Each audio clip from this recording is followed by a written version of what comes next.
Mateus 14, nós vamos fazer a leitura dos versículos 22 ao 33.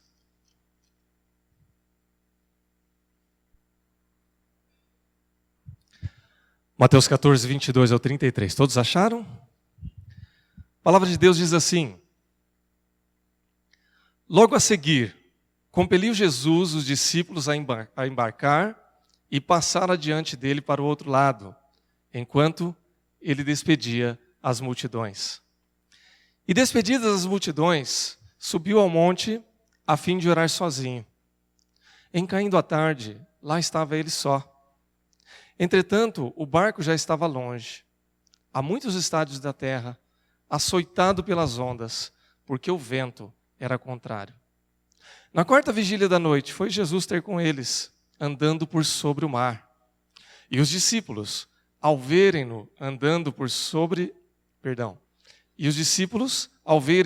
sobre as águas, ficaram aterrados e exclamaram: É um fantasma! E tomados de medo, gritaram. Mas Jesus imediatamente lhes disse: Tende bom ânimo, sou eu, não temais. Respondendo-lhe Pedro, disse: Se és tu, Senhor, manda-me ir ter contigo por sobre as águas. E ele disse: Vem. E Pedro, descendo do barco, andou por sobre as águas e foi ter com Jesus. Reparando, porém, na força do vento, teve medo e, começando a submergir, gritou: Salva-me, Senhor! E prontamente Jesus estendeu a mão, tomou-o e lhe disse: Homem de pequena fé, por que duvidaste? Subindo ambos para o barco, cessou o vento. E os que estavam no barco o adoraram, dizendo: Verdadeiramente és Filho de Deus. Vamos orar? Senhor, nós queremos te dar graças pela tua palavra. Nós cremos que ela tem poder e é verdadeira para falar aos nossos corações e transmitir o entendimento daquilo que o Senhor quer para cada um de nós. Pedimos que assim seja, por meio da unção do teu Santo Espírito, e oramos assim, em nome de Jesus. Amém. Irmãos, nós lemos um texto conhecido da palavra de Deus que fala a respeito desta passagem onde os discípulos vivem aí essa grande tormenta e Jesus opera também esse grande milagre. E o propósito da leitura desta palavra é que nós possamos fazer uma reflexão num tempo como esse que nós estamos vivendo hoje, um tempo de crise. Esse é o tema da nossa mensagem, confiando em Jesus em tempos de crise. Por que falar a respeito de crise? Por que refletir a respeito desse tema nesta manhã? Porque nos parece que esse é um tema que tem sido recorrente. Por mais que a gente não queira falar ou não queira admitir, nós ouvimos o tempo todo nos noticiários, nós ouvimos nas conversas formais ou informais a respeito de crise. Crise de confiança, crise na economia, crise de credibilidade na classe política, crise em todas as esferas. E é claro que não é agradável, nem que a gente queira passar por situações assim, mas é fato. O desemprego está aumentando, a nossa vida financeira não tem sido, talvez, das mais confortáveis, mesmo que você tenha um patamar um pouco mais confortável, não está tão bom como poderia ser, ou como a gente gostaria que fosse. E para quem tem uma vida financeira um pouco mais apertada, a situação está um pouco pior.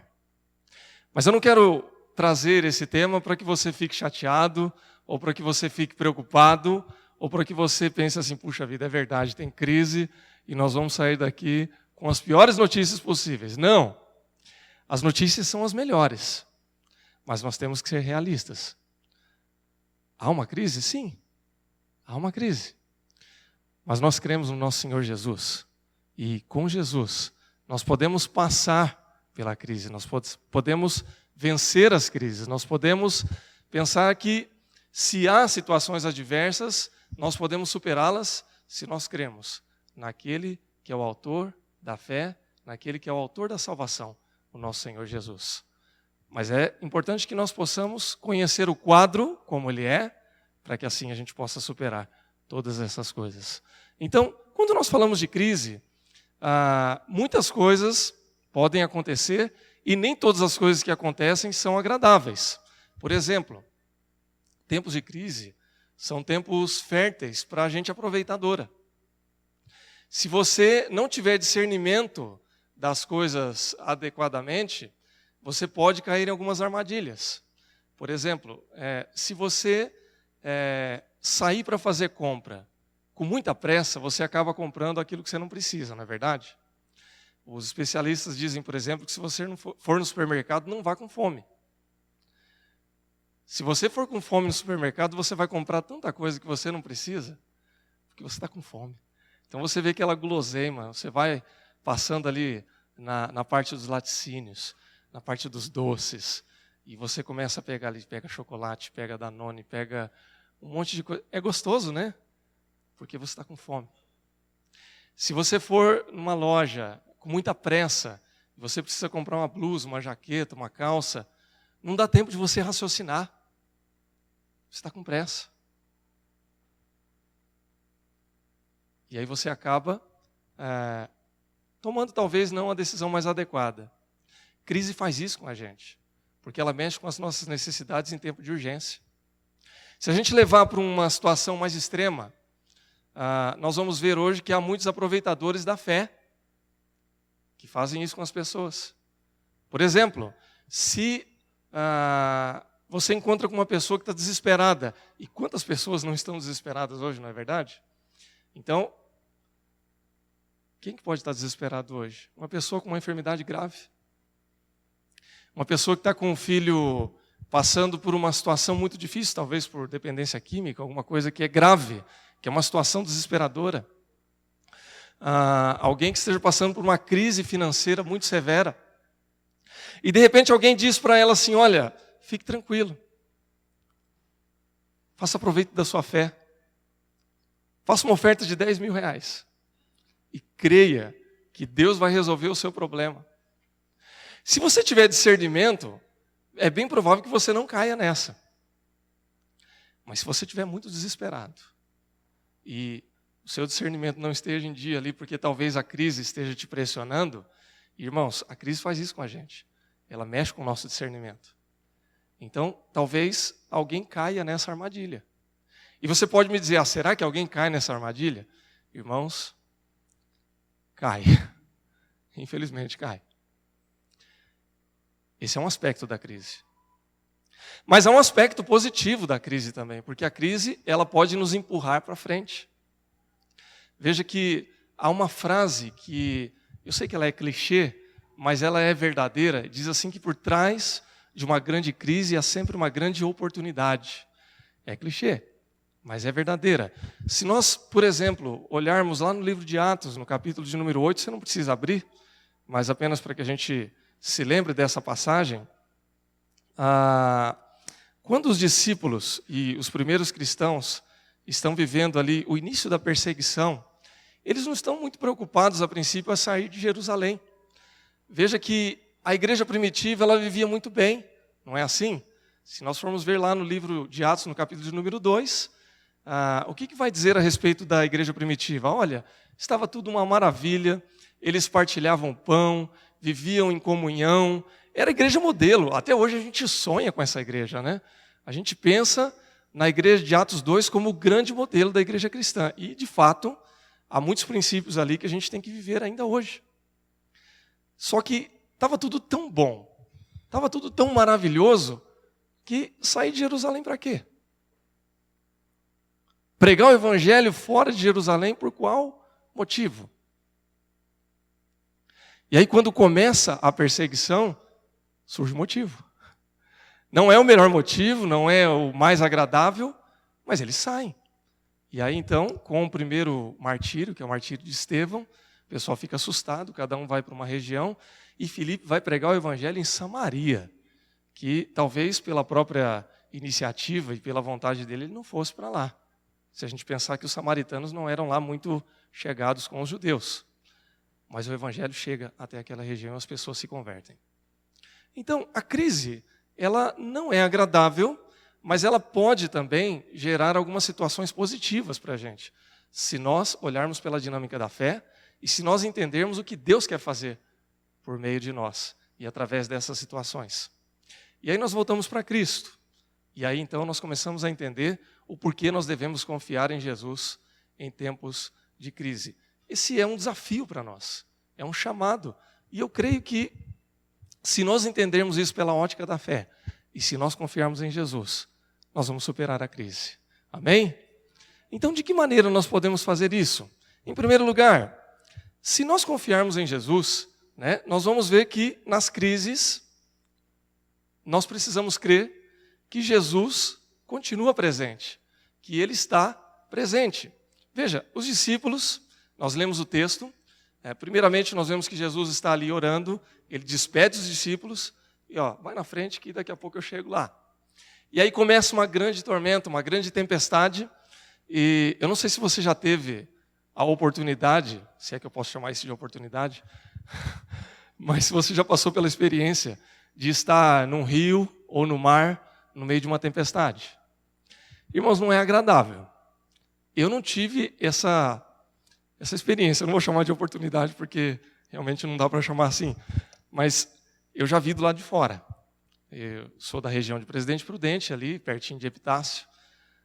O pessoal vai pescar ali, tem o rio que antes era um pouco mais estreito, agora depois da construção da usina ficou bastante largo.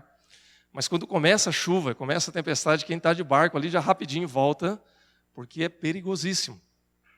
E quando começa a chuva para valer, as ondas ali mesmo no rio, elas são bastante agitadas, dá para você ver o fundo do barco, o fundo do bote, porque chacoalha bastante.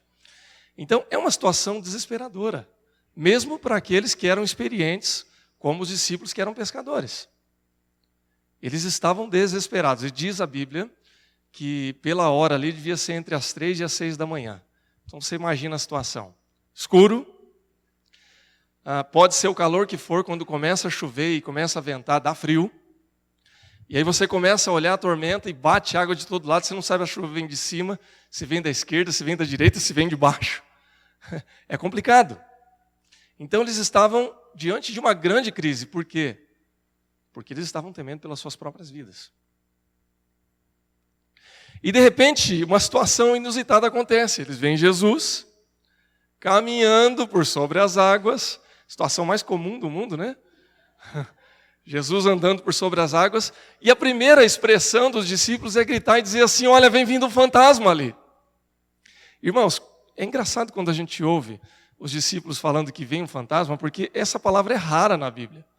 Você não vai encontrar a todo momento alguma menção a fantasma. O que mostra um pouco da crença popular ali do homem judeu daquela época. E é interessante a gente observar isso pelo seguinte: é mais fácil para os discípulos afirmarem que Jesus é um fantasma do que reconhecer que Jesus está andando por sobre as águas. Veja que Jesus, ainda há pouco, ele já tinha operado um milagre muito grande. Se a gente olhar nesse evangelho, nos evangelhos paralelos a esse, passagens paralelas a essa, nós vamos ver que Jesus já tinha alimentado uma multidão de mais de 5.000 pessoas. Acho que ele tinha poder para isso, né? Era um santo milagreiro. Não, era Jesus. Mas para eles era mais fácil confundir Jesus com um fantasma do que reconhecer que era o próprio Jesus. Sabe por que isso acontece, irmãos? Isso é da natureza humana. Nós temos dificuldade em entender as coisas ou em acreditar nas coisas se elas forem diferentes daquilo que a gente está acostumado a ver. Usando um outro jargão aí, nós temos dificuldade de pensar fora da caixa. Isso é um problema. Se Jesus chegasse para os discípulos num outro barco e dissesse assim: fica tranquilo que eu estou aqui no outro barco, se vocês afundarem nesse, eu resgato vocês e vocês entram dentro do meu barco. Talvez eles ficassem tranquilos, porque seria a forma natural de pensar. Seria a maneira comum de se pensar. Se eu estivesse num barco desesperado, irmãos, a primeira coisa que eu ia pensar era o seguinte: tomara que Deus mande um navio maior aqui, um barco maior para me socorrer. Não é assim que a gente pensa? Manda socorro, Jesus. Mas Jesus vem por sobre as águas. Irmãos, o que acontece é o seguinte: quando nós estamos em situações de crise, nós precisamos crer na presença de Jesus, independentemente da forma como for. Porque Jesus não se limita ao nosso sistema de vida, à nossa maneira de pensar, à nossa maneira de agir, para que Ele seja Jesus. Nós estamos muitas vezes pensando assim, puxa, nós estamos passando por um tempo difícil, um tempo de crise, e precisa mudar logo o governo. Precisa mudar logo o sistema. Precisa fazer alguma coisa nesse sistema político para que a nossa vida melhore.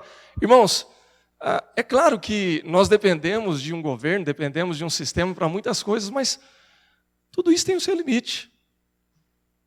Não adianta a gente achar que a ideologia A ou a ideologia B vai resolver o nosso problema.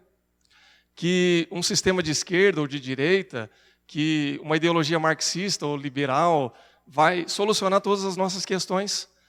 Essas coisas têm o seu valor, mas têm os seus limites. Se Jesus não estiver conosco, nada vai mudar. E às vezes a gente fica pensando, bom, tem que ser num sistema, tem que ser de tal forma, tem que ser de tal maneira, tem que ser daquele jeito. Olha, na minha casa as coisas só vão mudar se for assim. Olha, no meu casamento só vai acontecer tal coisa se o fulano ou ciclano agir dessa forma. Irmãos, o que muda a nossa vida é a presença de Jesus. Se Jesus está conosco e se nós crermos que Jesus está presente diante das crises, diante das dificuldades, então alguma coisa boa vai acontecer. Mesmo que seja uma coisa sobrenatural. Se for assim, que seja. É a vontade de Deus? Amém.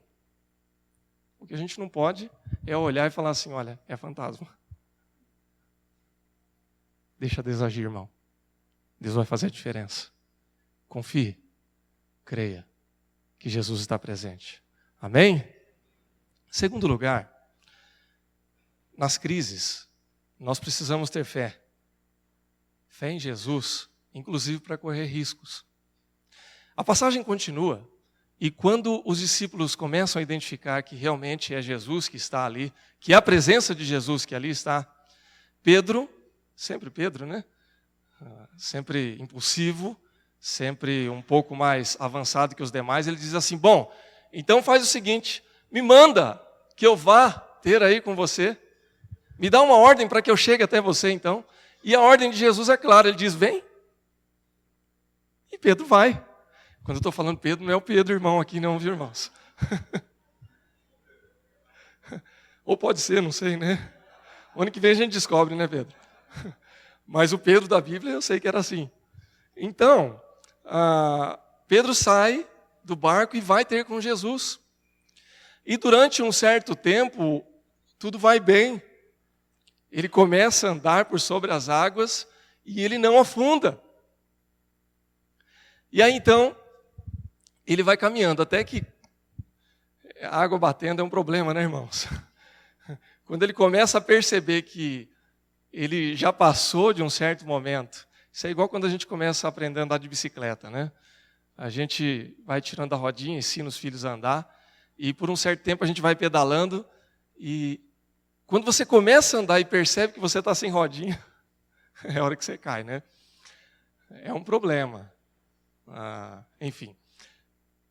Quando Pedro percebe que realmente ele está andando por sobre as águas, ele afunda, porque ele se assusta, ele tira os olhos de Jesus.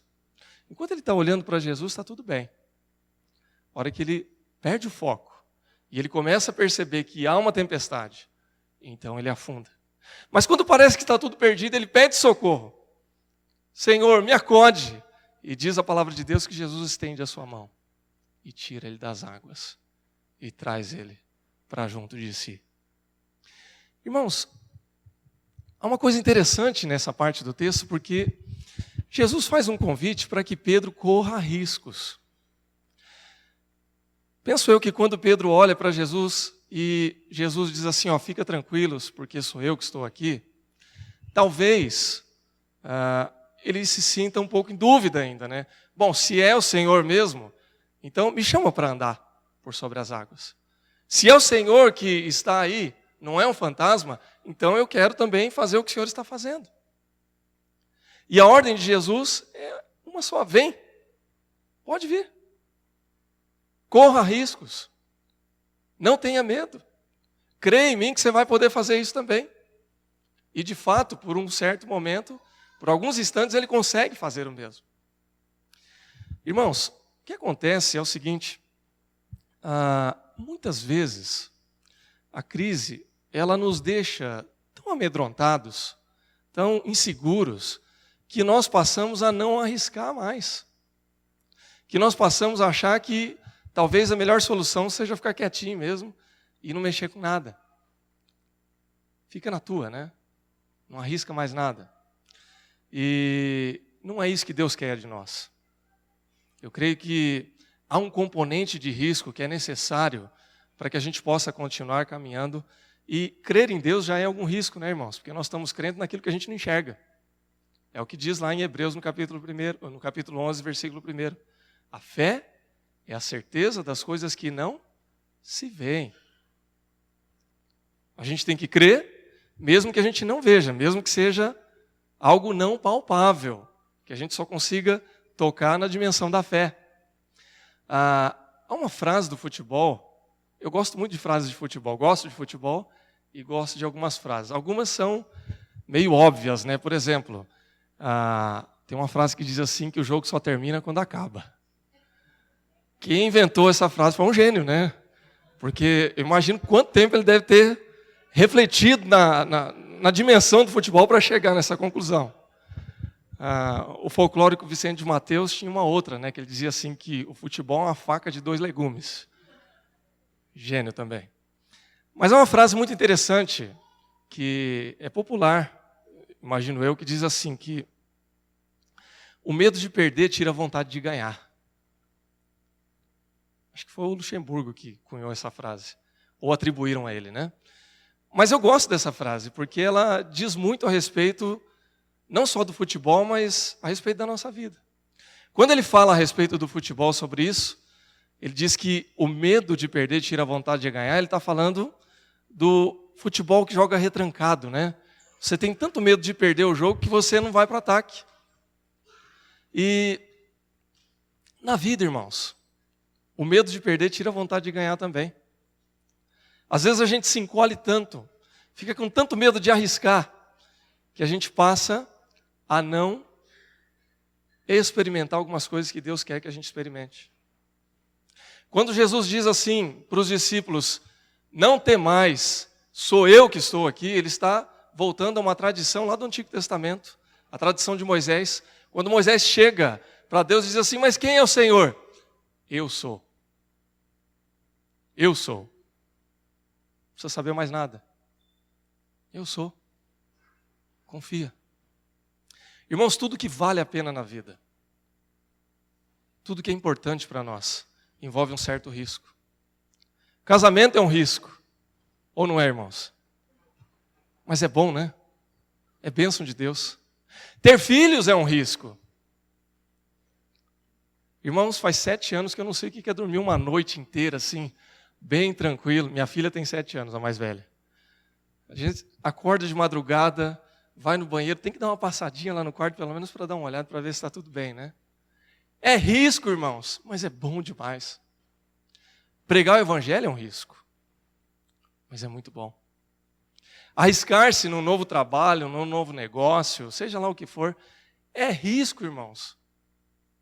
Mas é bom, é importante. E quando Jesus está nesse negócio, irmãos, a gente vai correr o risco, mas vai dar certo. E se eu afundar? E se eu correr o risco e no meio do caminho eu afundar? Pode acontecer, viu, irmãos? Às vezes afunda. Mas não se preocupa não. Faz igual Pedro. Quando ele afundou, ele clamou socorro. Jesus estendeu a mão e tirou ele das águas. Se por acaso você afundar, se nós afundarmos, a gente ainda pode pedir socorro para Jesus, que ele vai estender a mão e vai nos tirar do fundo do mar e vai nos trazer para perto dele. Amém? Por fim, irmãos, nas crises, as tormentas cessam, mas Jesus permanece. O legal de tudo isso é que, quando passa toda aquela experiência, Jesus entra no barco. E imediatamente a tormenta cessa. Há uma música infantil, antiga já, que diz assim que quando Cristo está no barco, tudo vai muito bem. Eu não vou nem arriscar cantar, viu, irmãos? Vocês não merecem isso. Mas enfim, é verdade. Mas o fato, irmãos, é que quando Cristo está no barco, a tormenta cessa. Tudo fica muito bom. A calmaria. Só um detalhe. Eles continuam dentro do barco, no meio das águas. Tem terra de um lado, tem terra do outro, e um monte de água no meio. Eles vão ter que continuar navegando. Irmãos, na vida é assim.